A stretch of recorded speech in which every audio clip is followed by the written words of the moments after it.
JPM reported strong earnings and gave a good guidance. Despite reporting strong earnings, the stock had a strong intraday reversal and traded lower. In this video, I am going to break down why I took the reversal trade on JPM and made around 3.6R on the trade. Hi everyone, my name is Numan Ashad and I am a head trader at Blackline Trading, and in this video we are going to break down what was the trade thesis on JPM, what was the playbook setup on JPM, and how did the trade go. So with that being said, let's have a deep dive.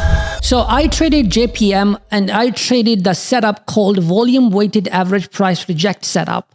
I took their trade and made around 3.4R on the trade. So let's break that trade down. First of all, covering the fundamental on the trade, why I specifically took the trade, why was I watching JPM, and what was my thesis behind taking the trade. So JPM had earnings, and the earnings were actually not bad. It reported strong earnings, beating Wall Street expectations. After earnings, the stock also had a conference call. And on that conference call, there wasn't anything surprising on the negative side. The CEO did make some negative comments regarding the overall situation, how the economy might be slowing down, how the inflation is still very high, and the interest rates are still very high. But those were some general macro factors that the CEO did mention as risk factors moving forward. But apart from that, there wasn't anything specifically negative about the company. Right, so the JPM was automatically on watch after the earnings release and after all these facts. Some basic facts on the stock, the ATR on the stock. ATR refers to average true range of the stock. What is average true range of the stock? Average true range of the stock is basically how much a stock moves depending on the number of days that you set on the study. So let's say if I put 30 on my ATR study, it is going to showcase me on average, based on the last 30 trading sessions, how much the stock has moved. So on JPM, the ATR for the stock in general is $2 to $3. So next big important factor to focus on, KPI to focus on, is that relative volume. Whenever you are taking a trade, whenever you are playing a fundamental or catalyst stock, you always want to have a high relative volume, right? You always want to have an R-vol of +1 or more. The higher the volume is, the better it is, because it showcases you that there is a lot of high volume activity happening in the stock, that there are a lot of participants active in the stock. Right. As said, the particular playbook setup that I was watching and the trade that I took on the stock was volume weighted average price reject. Very, very classic fundamental trade setup that I have in my playbook. The technical inflection zone was 152 to 152.50. I am going to explain why particularly that was the inflection zone that I was watching on the trade, right? Continuing on the trade fundamentals, first of all, let's look at the bigger picture and let's look at the pre-market picture, right? This is how the bigger picture on JPM looks like. This is the daily chart on JPM. What does a daily chart mean? It means that every single candle on this chart represents the trading activity for one day, for one session. Right? What are we seeing on this chart? We are seeing that the stock did break out of a big rejection zone, which is somewhere around 145, 148. We finally broke out of that range and we started trading higher. Now, coming to the hourly chart, we are seeing here how the pre-market on the stock after the earning release behaved, right? So the pre-market picture on the stock, these were my pre-market notes. Pre-market theme on the stock was the following, right? Earnings got released. No major surprise on the downside. There was no major surprise from the CEO and other participants on the earnings call.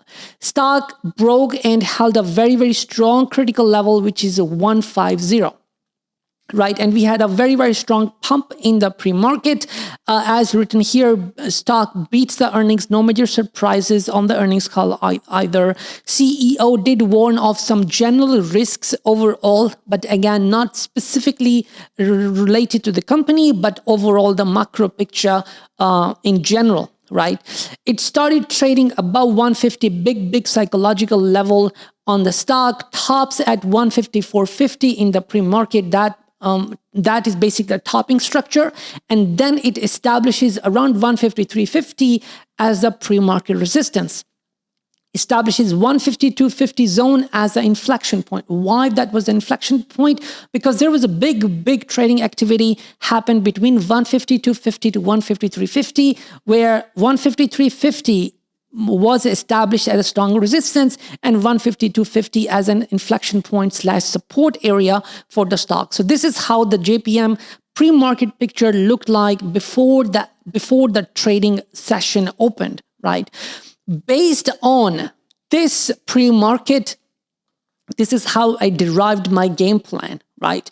I always have two game plans, two scenarios for the stock, because you never know how the stock is going to behave once the session opens. We have seen that happening multiple times, that pre-market is beautiful, pre-market is green, that the company reports earnings and everything is beautiful and green. But when the session opens, the stock dumps, right? And we have also seen that in the pre-market, after the earning release, the stock dumps, and when the session opens, the stock reverses and closes green on the day. So that is why, as a trader, your job is to have all those scenarios planned out before a session opens, right? You should have a scenario for a positive or sort of long trade. You should also have a scenario for a short trade, and you should also have a possible scenario for a range-bound session. Right. So in this particular context, I had a very strong game plan. Right. I had a long scenario which called the buyers to appear strongly at the inflection area and defend that zone with the bid not taken below 152. Why 152? As we discussed earlier, that was a very strong inflection point in the pre-market. Scenario 2 on this stock was again a very strong, and that was a sell case. And the sell case called for sellers to pierce aggressively and to take the stock below 152, 152 area with no bid getting accepted above this zone.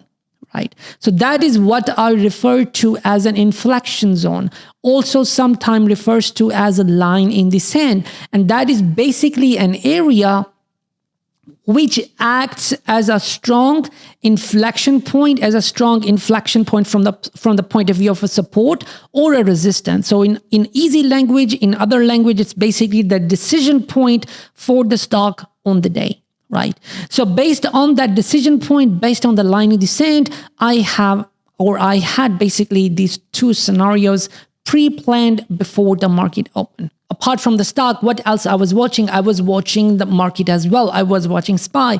And why I was watching SPY, whenever you want to trade a stock, you also have to look at SPY and understand what the market itself is doing, because stocks have a very strong correlation with the market. So I had 451 as a very strong resistance area on SPY. And one thing specifically that I was watching when trading JPM is how the correlation in the movement of the stock is going to be, how specifically stock will move depending on how SPY will move. So SPY in general also gave a very strong confirmation as it started trading lower. So based on the pre-market picture, based on SPY, that was my perfect game plan. Apart from that, what was the trade criteria? I had a playbook trade, which was a VWAP rejection trade that I discussed earlier. And in that playbook, I had a very strong criteria for taking the trade. Number one, the stock needs to have a very strong catalyst. Number two, the stock needs to have a very strong volume. High relative volume showcases that there is a lot of trading activity happening in the stock, and there are a lot of participants active in that particular stock. Number three criteria for this playbook was that the stock needs to showcase weakness at open or within the first trading hour, and buyers are unable to take control. Right. Number four that you also want to see is the aggressive bid hitting the tape, a lot of velocity hitting the tape, a lot of volume coming through. And that is another confirmation that market participants want the stock to move lower because they think that the pricing is too high. right? And the specific setup as discussed was that the retracement to VWAP and sellers re-emerging and reloading on their shots. So that was my specific criteria for this playbook. Now let's look at how did the trading session go. The session opens, right? As said, pre-market, we had a strong resistance at 153.50. We opened with a very, very strong green candle, and then we got rejected very, very strongly at 153, right?